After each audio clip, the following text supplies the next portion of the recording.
Shri Venkateswara gold తాకట్టులో ఉన్న మీ బంగారాన్ని విడిపించి కొనబడును.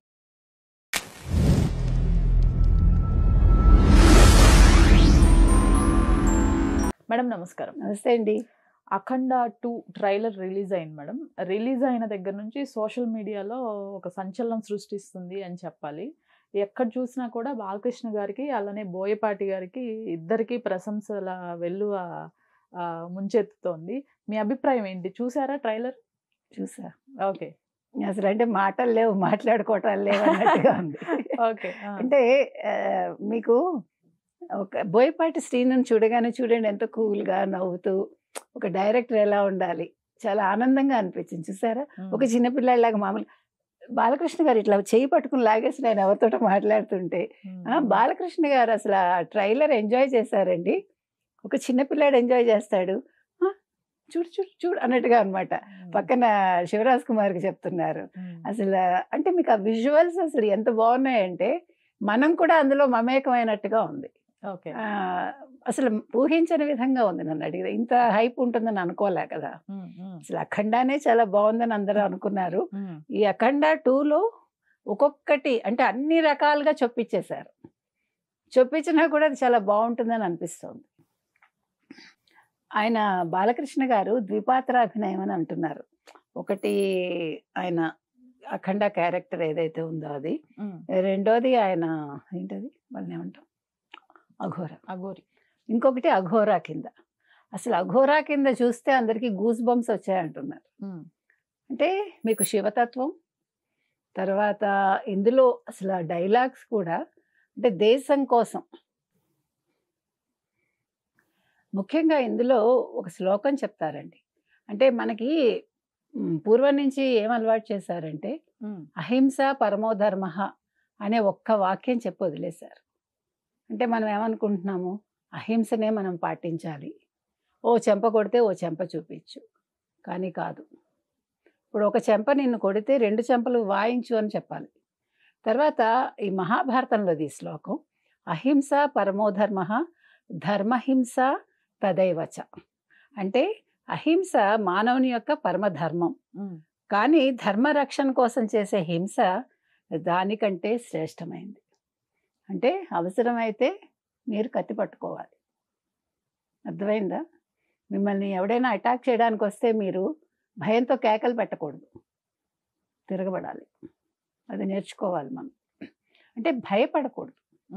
తర్వాత అహింస అన్నారు, అమ్మో మన హింస చేయకూడదు, 10 మందిని చంపేస్తుంటే మీరు కూడా అవతల వాడిని చంపేయటమే, ఏం తప్పులేదు. ఏదైనా కూడా మనం పరిస్థితిని బట్టి మనం చేయాలి. అంటే మీకు ఒక రకంగా ప్రభుత్వాలు ఆ రకంగా మిమ్మల్ని తయారు చేశాయి, కొందరు వ్యక్తులు మిమ్మల్ని అలా తయారు చేశారు, అది తప్పు. అలాగని మిమ్మల్ని ఏమి హింస వైపు వెళ్ళమని ఎవడు చెప్పడు. అవసరమైతే చేయాలి. మీకు ఎందుకండి, బ్రాహ్మలు ఒక కాలంలో కలం పెట్టారు, కత్తి పెట్టారు. ఇప్పుడు అదే చెప్తా, ప్రతి పూజారికి మీరు శిక్షణ ఇవ్వాలి. మీకు గుర్తుందా, వైసీపీ హయాంలో పూజారిని కొట్టాడు. ఎందుకు పడాలి? మీరు వేదాలు చదువుకుని విద్వత్తుండి మీరు ఎందుకు ఒకరికి ఒదిగి ఉండాలి? మీరు మీ పని చేస్తున్నారు, అది కూడా ఒక వృత్తే కదా. ఆ వృత్తిని మీరు కించపరుస్తుంటే ఎట్లా నోరు మూసుకుంటారు? మీరు ట్రైనింగ్ అవ్వండి. మీకు వేదం ఎట్లా నేర్పిస్తున్నారో ఇది కూడా ట్రైనింగ్ ఇవ్వాలి. అలాగే ఆంగ్లం కూడా నేర్పించాలంట. అంటే మనం మనిషి ఎనీ గివెన్ సిచ్యువేషన్ రివోల్ట్ అవ్వాలి.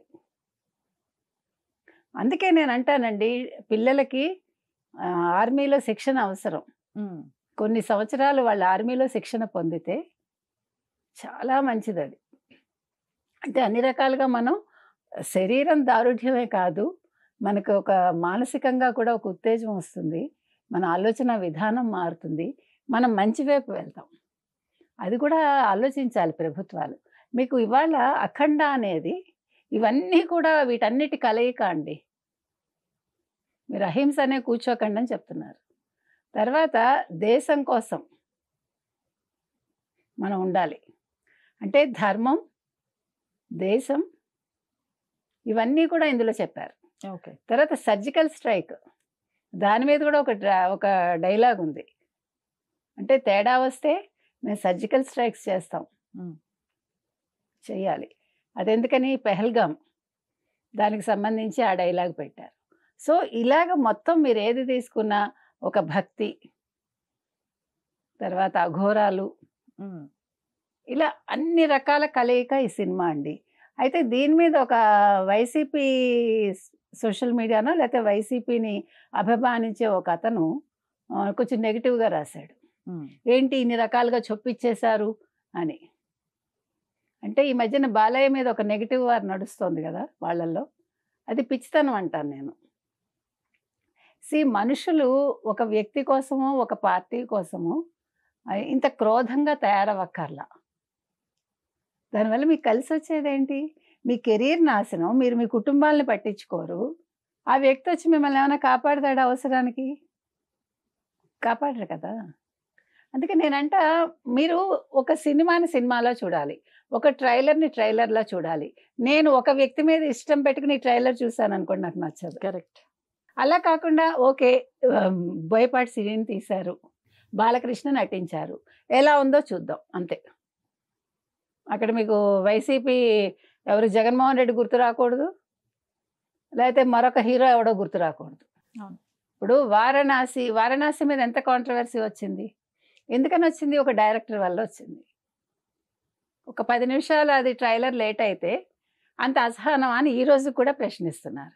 నిన్న బోయపాటి శ్రీనుని చూస్తే మీకు చిక్కబళ్ళాపూర్లో జరిగింది అది, ఉమ్, ఉమ్, కన్నడ ఇది లాంచ్. ఎంత బాగా జరిగింది. శివరాజ్ కుమార్ అక్కడ జనాలు చూసారా మీరు? ఉమ్, అది అసలు ట్రైలర్ కూడా ఎంత బాగుందో. అందరూ అంటే మీరు అట్లా చూస్తూ ఉండిపోయారు మీరు. ఒక అఖండాగా ఆయన అంటే ఈ వయసులో బాలయ్య ఆ రకంగా చేయటం అనేది అసలు కళ్ళల్లో పవరు ఉమ్, అంటే ఇంకా మీకు అది కనిపిస్తోంది మీకు. ఒక శివుడు ఎంత బాగా చూపించారు. అవును. అవును. శివుడు అలా నడిచి వెళ్తుంటే వెనకాల నుంచి నేను మీకు చెప్పాను, శివుడు అంటేనే మీకు ఒక మాస్కులైన్ ఇది అని. ఉమ్, కరెక్ట్గా నేను చెప్పిన వర్ణాలకు తగినట్టుగా ఉంది అది. అవునా? మీకు అట్లా వచ్చేయాలి, ఆ రూపం వచ్చేయాలి మీకు. అక్కడ డైరెక్టర్ సక్సెస్ అయినట్టు. ఖచ్చితంగా ఇది అన్ని రికార్డ్స్ బద్దలు చేస్తుందండి. అఖండ 2 ట్రైలరే బద్దలు చేస్తే ఉమ్, సినిమా చెప్పక్కర్లేదు. ఇంకా పూనకాలు అంటారు చూడండి, అవి వస్తాయి. చాలా బాగుందండి. అంటే ఒక హిందూ ధర్మం కావచ్చు, ఒక అహింస సిద్ధాంతం కావచ్చు.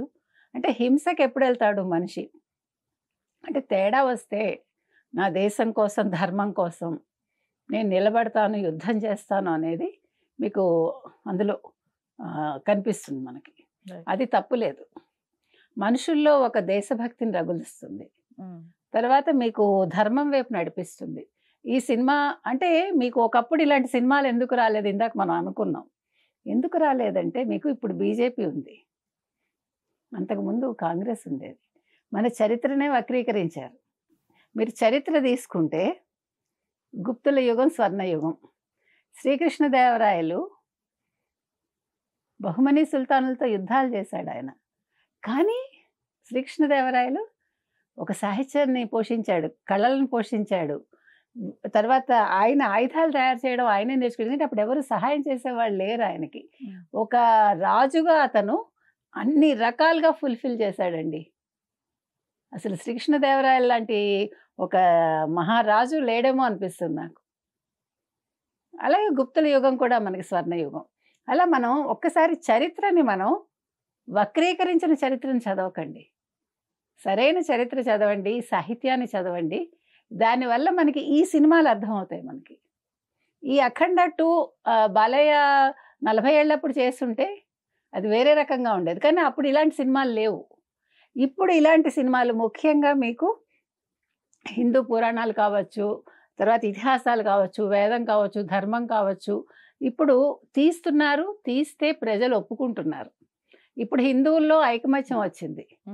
ఒకప్పుడు విదేశాల్లో ఉండే తెలుగు వాళ్ళు ఎలా ఉండేవాళ్ళు అంటే వాళ్ళకి ఏమీ తెలియదు. అంటే తెలియదు అంటే అప్పుడు కమ్యూనికేషన్ కూడా లేదు.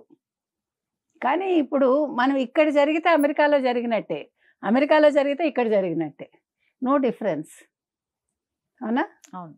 కాబట్టి మనం ఇప్పుడు అన్ని రకాలుగా కూడా అన్నీ తెలుసుకుంటున్నాం. మీకు తెలుసో లేదో, ఒకప్పుడు సాహిత్యవుడు చదవాల. వీళ్ళు అమెరికా వాళ్ళు ఎప్పుడైతే ఒక దశాబ్దం 2 దశాబ్దాలుగా వాళ్ళు ఏం చేశారంటే సాహిత్య పుస్తకాలని వీళ్ళన్నీ కూడా అంటే ఇప్పుడు ఒక్కొక్క కవిది మొత్తం బుక్స్ వేయటం అట్లా ప్రచురణ సంస్థలు చేశాక వాళ్ళు వాటిని కొనుక్కుని వాళ్ళ ఆ, అదేమంటారు హాల్లో పెట్టుకోవడం మొదలుపెట్టారు. సో అదొక అలవాటుగా మారి ప్రతివాడు పుస్తకాలు కొంచెం కొనడం మొదలుపెట్టి కొద్దిగా సాహిత్యం వైపు మళ్ళారు. అంటే ఒక మంచి పనికి ఒక బీజం ఎవరో ఒకరు వెయ్యాలి కదా. అట్లా దానివల్ల ఏమవుతుంది, ఇప్పుడు మనకి భక్తి ఛానల్స్ కొన్ని మంచి చేసాయి, కొన్ని చెడు చేసాయి. మంచి ఏంటంటే మనం మహాభారతం వినడం మొదలుపెట్టాం, రామాయణం వినడం మొదలుపెట్టాం, భాగవత కథలు వినడం మొదలుపెట్టాం.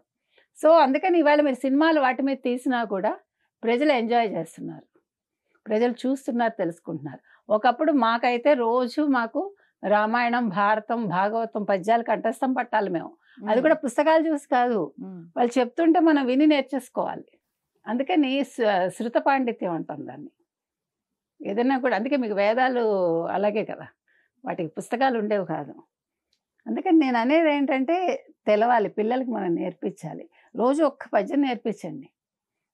ఒకరోజు భారతం, ఒకరోజు భాగవతం, ఒకరోజు రామాయణం. Let them learn. ఆ తర్వాత భగవద్గీత శ్లోకాలు. అంటే దానివల్ల మనం ఎలా జీవనం ఉండాలి, మనకి అప్పుడు ఎలా ఉంది, ఇప్పుడు మనకి అందుకే కదా కాలాలు మారాయి అంటాం మనం. సో ఆ కాలంలో ఎలా ఉంది, ఆ కాలంలో మంచి, తర్వాతి కాలంలో ఎలా మారింది, ఇప్పుడు కలియుగంలో ఎలా ఉన్నాయి, ఇవన్నీ పిల్లలకు తెలుస్తాయి. మంచి చెడు విచక్షణ. ఏది ఏవైనా అఖండ 2 అద్భుతంగా ఉందండి. ఏదో ఇందాక నేను చెప్పినట్టు ఇంతకంటే ఏం మాట్లాడాలో తెలియట్లా. సో December 5th ప్రజలకు పూనకాలు వస్తాయా, సినిమా హాళ్ళు బద్దలవుతాయా, ఏమవుతాయో చూద్దామండి. సినిమా అయితే మామూలు హిట్ కాదు, సూపర్ డూపర్ హిట్ అవుతుందని అంటున్నారు. వేచి చూద్దాం. అందులో ఇంకొకటి, మీకు అఖండాకి 60 కోట్ల బడ్జెటే. దీనికి ఫస్ట్ టైం బాలయ్య సినిమాకి 200 కోట్లు పెట్టుబడి పెట్టారట. ఇది మామూలుగా తీయలేదు ఈ సినిమా. సో అంటే ఇక్కడ డబ్బు పెట్టారు కాబట్టి సినిమా హిట్ అవుతుందని కాదు, అంత డబ్బు పెట్టకపోయినా హిట్ అవుతుంది. ఎందుకంటే కథా బలం ఉంది అందులో. కథ ఒకటే కాదు, మన అన్ని కాలాలకి తీసుకెళ్లేలాగా ఉంది అది. కాబట్టి ఖచ్చితంగా మనం మళ్ళా సినిమా రిలీజ్ అయ్యాక మాట్లాడుకుందాం. Right madam, thank you.